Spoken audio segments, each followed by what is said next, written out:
Hello friends आज के video में हम मोटर स्टार्टर को टाइमर से कंट्रोल किस तरह किया जाता है सीखने वाले हैं। जिसमें हम सीखने वाले हैं किसी भी स्टार्टर को टाइमर से कंट्रोल करने के लिए हमें कौन कौन से कंपोनेंट्स की रिक्वायरमेंट होती है, पावर वायरिंग किस तरह की जाती है, कंट्रोल वायरिंग किस तरह की जाती है एंड इस तरह के कनेक्शन की रिक्वायरमेंट हमें कहाँ पर होती है, सब कुछ हम काफ़ी आसान तरह से सीखने वाले हैं। तो चलिए वीडियो स्टार्ट करते हैं और सबसे पहले हम समझ लेते हैं किसी भी स्टार्टर को टाइमर से कंट्रोल करने की रिक्वायरमेंट हमें कहाँ पर होती है। सपोज हमारे पास कोई मोटर है, चाहे वो सिंगल फेज मोटर हो या 3 फेज मोटर हो। हम चाहते हैं कि हमारी जो मोटर है एक फिक्स टाइम पे ऑफ हो जाए।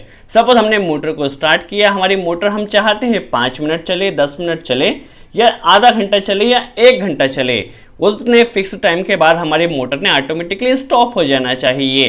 तो इस तरह का कनेक्शन किस तरह किया जाएगा हम काफ़ी आसान तरह से सीखने वाले हैं। सबसे पहले कंपोनेंट्स की बात की जाए तो हम यहाँ पे power wiring and control wiring and एक बेसिकली देखा जाए तो इंडिकेटर का कनेक्शन भी करने वाले हैं, जिससे हमें पता चलता रहेगा हमारी मोटर स्टार्ट है या स्टॉप है। कंपोनेंट्स देखा जाए तो एक पावर एमसीबी लगने वाली यदि हम 3 फेज मोटर को कंट्रोल कर रहे हैं। यदि सिंगल फेज मोटर को कंट्रोल कर रहे हैं तो फेज और न्यूट्रल यहीं से काम हो जाएगा। देखिए 3 फेज के लिए हमें यहाँ पे एक 3 पोल की एमसीबी की रिक्वायरमेंट होने वाली है, एक कॉन्टेक्टर की रिक्वायरमेंट होने वाली है, एक ओवरलोड रिले, एक टाइमर जो कि हम EAPL मॉडल का यूज करने वाले हैं, कंट्रोल एमसीबी की रिक्वायरमेंट होने वाली है, एक इंडिकेटर ताकि हमें इंडिकेशन मिलता रहे हमारा स्टार्टर स्टार्ट है। इसके अलावा हमें एक स्टार्ट पुश बटन जिससे हम स्टार्टर को स्टार्ट कर सकते हैं, एक स्टॉप पुश बटन बेसिकली जिससे हम स्टॉप कर सकते हैं। स्टार्ट के लिए हम एनो पुश बटन यूज करेंगे और स्टॉप के लिए एनसी एलिमेंट का यूज यहाँ पर हम करने वाले हैं। चलिए वीडियो स्टार्ट करते हैं। और कंट्रोल वायरिंग में देखा जाए तो सबसे पहले हम पावर वायरिंग समझ लेते हैं। देखिए हमारे पास 3 फेज मोटर है इसलिए यहाँ पर RY भी हमारे पास 3 फेज आएगी। यदि सिंगल फेज मोटर होती तो फेज और न्यूट्रल आते। देखिए सबसे पहले पावर एमसीबी के जरिए 3 फेज RY भी आए, ये हमारे जाएंगे। सबसे पहले R फेज हमारा कॉन्टेक्टर में आ जाएगा, इसी तरह Y फेज एंड इसी तरह B फेज, और इसी तरह इस ओवरलोड रिले के जरिए यहाँ से RY भी हमारी मोटर में कनेक्ट हो जाएंगे।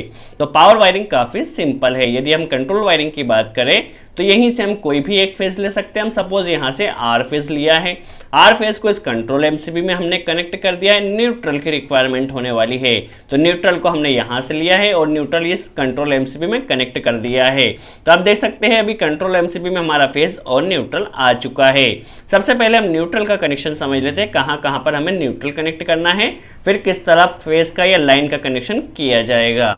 चलिए न्यूट्रल की बात की जाए तो हमारे पास एक इंडिकेटर है, यहाँ पर न्यूट्रल हमें कनेक्ट करना है तो इंडिकेटर में पहले न्यूट्रल कनेक्ट कर देते हैं। टाइमर में बेसिकली देखा जाए तो A1 और यह A2 टर्मिनल होता है जहां पर हमें फेज और न्यूट्रल कनेक्ट करना होता है। 220 वोल्ट का बेसिकली देखा जाए तो टाइमर है। तो ये A1 और A2 होता है जिसमें हमें 220 वोल्ट देना होता है। ये 15 नंबर पॉइंट होता है जो कि कॉमन होता है। ये 16 इसके साथ NC होता है और ये 18 इसके साथ ANO होता है। ये 25 पॉइंट कॉमन होता है, 26 NC होता है और 28 यहाँ पर ANO होता है। आई होप आपको क्लियर हुआ हो। चलिए यहाँ पे हमें टाइमर में न्यूट्रल कनेक्ट करना है और कॉन्टेक्टर में न्यूट्रल कनेक्ट करना है। तो यहाँ से हम न्यूट्रल लेते हैं और टाइमर में A1 पॉइंट पे से कनेक्ट कर देते हैं। देखिए टाइमर में हमने न्यूट्रल कनेक्ट कर दिया है, यहीं से न्यूट्रल हमें कॉन्टेक्टर में कनेक्ट करना होगा तो कॉन्टेक्टर में भी हमने न्यूट्रल को कनेक्ट कर दिया है। तो यहाँ पे हमारे न्यूट्रल का कनेक्शन कंप्लीट होता है। फेज के कनेक्शन की बात की जाए, लाइन के कनेक्शन की बात की जाए तो यहाँ से हमारा फेज निकलने वाला है और सबसे पहले जाएगा ओवरलोड रिले के NC पॉइंट में, ताकि हमारी मोटर जब भी ओवरलोड हो तो यहाँ से ट्रिप हो सके और हमारा स्टार्टर या मोटर जो है वो बेसिकली सेफ हो सके। देखिए NC पॉइंट से यहाँ से हमारा लाइन निकलेगा और यह जाएगा स्टॉप पुश बटन में। सबसे पहले देखिए स्टॉप पुश बटन में आ गया है, स्टॉप पुश बटन से निकलता हुआ ही जाएगा स्टार्ट पुश बटन में। देखिए स्टार्ट पुश बटन में आ चुका है। जैसे ही हम इस एनो एलिमेंट को या स्टार्ट पुश बटन को प्रेस करते हैं तो इस स्टार्ट पुश बटन के प्रेस करते ही हमारी कॉन्टेक्टर ने भी ऑपरेट होना चाहिए और टाइमर ने भी ऑपरेट होना चाहिए। तो सबसे पहले हम क्या करते हैं, देखिए जैसे ही इसे प्रेस किया जाएगा तो हमारा कॉन्टेक्टर में A2 में सप्लाई आ जाएगी। देखिए न्यूट्रल डायरेक्ट कनेक्ट किया है, फेज इस पुश बटन के जरिए आएगा। तो हमारा क्या होगा, यहाँ पे बेसिकली देखा जाए तो कॉन्टेक्टर ऑपरेट होगा, बट ऑपरेट कितनी देर के लिए होगा, जितनी देर के लिए हम पुश बटन को प्रेस करेंगे, जस्ट उतनी ही देर के लिए हमारा कॉन्टेक्टर कॉन्टेक्टर ऑपरेट होगा। इसी के साथ हमें टाइमर को भी ऑपरेट करना है, तो टाइमर के लिए भी हमने यहीं से एक लूपिंग कनेक्ट कर दी है।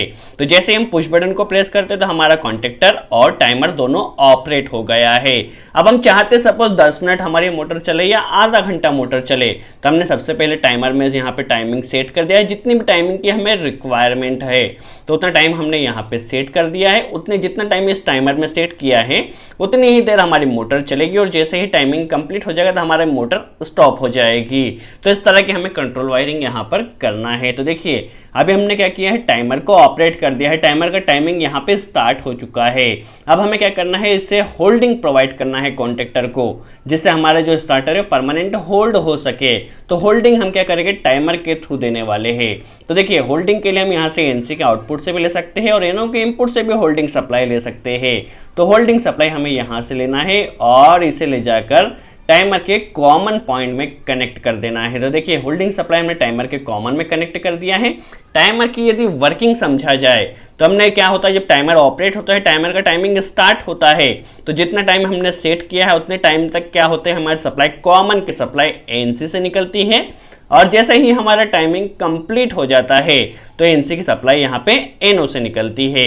तभी हमने सपोज यहाँ पे 10 मिनट सेट किया है, तो 10 मिनट तक क्या होगा, कॉमन की सप्लाई एनसी से निकलेगी। देखिए यहाँ पर तो इस एनसी से हमें एक वायर को लेना है और इसे ले जाकर हमने कॉन्टेक्टर के एनओ पॉइंट में कनेक्ट कर देना है। यदि आपके पास एनओ पॉइंट नहीं है तो आप यहाँ पे एड ऑन ब्लॉक कनेक्ट कर सकते हैं।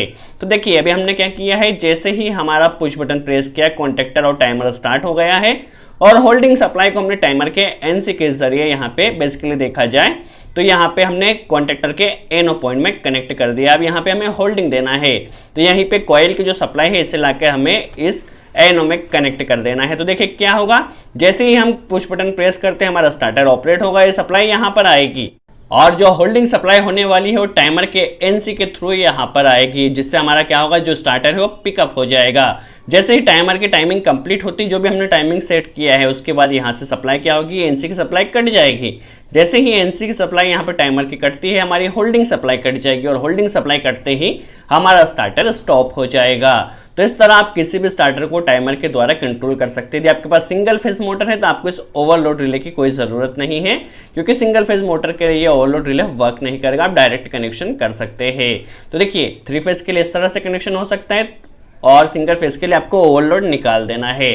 चलिए अब इंडिकेटर की बात की जाए तो इंडिकेटर में बेसिकली आप देखा जाए तो आपके पास यदि एक और एनओ पॉइंट है यहाँ पे एड ऑन ब्लॉक में, तो आप यहाँ पे इस लूपिंग को करके एनओ में दे सकते हैं और इस एनओ के जरिए इस इंडिकेटर में दे सकते हैं, ताकि जब हमारा कॉन्टेक्टर स्टार्ट हो तब हमारा इस स्टार्ट इंडिकेटर ने भी ग्लो होना चाहिए। बट यहाँ पर हमारे पास एनओ एलिमेंट नहीं है, तो हम क्या करते हैं, जो कॉन्टेक्टर की कॉइल की सप्लाई है, जैसे ही कॉन्टेक्टर की कॉइल में सप्लाई आएगी तो हमारा स्टार्ट इंडिकेटर ने ग्लो हो जाना चाहिए। तो हम क्या करते हैं, कॉन्टेक्टर की कॉइल की सप्लाई से ही यहीं से एक वायर हमें लेके स्टार्ट इंडिकेटर में दे देना है, ताकि जैसे ही हमारा कॉन्टेक्टर ऑपरेट हो तो स्टार्ट इंडिकेटर ने भी ग्लो होना चाहिए। तो ये सप्लाई हमारी यहाँ से आई है, तो देखिए यहीं से हम एक लूपिंग कनेक्ट कर देते हैं और कॉन्टेक्टर की कॉइल से इस स्टार्ट इंडिकेटर में कनेक्ट कर देते हैं। तो जैसे ही हम स्टार्टर को प्रेस करते हैं तो हमारा न्यूट्रल इस इंडिकेटर में डायरेक्ट मिलेगा और फेज इस पुश बटन के जरिए या कॉन्टेक्टर की कॉइल के जरिए यहाँ पर आ जाएगा। तो आप देख सकते हैं आप किसी भी मोटर स्टार्टर को टाइमर के जरिए काफ़ी आसानी से कंट्रोल कर सकते हैं। सो आई होप आपको क्लियर हुआ हो किसी भी मोटर स्टार्टर को टाइमर से कंट्रोल किस तरह किया जाता है।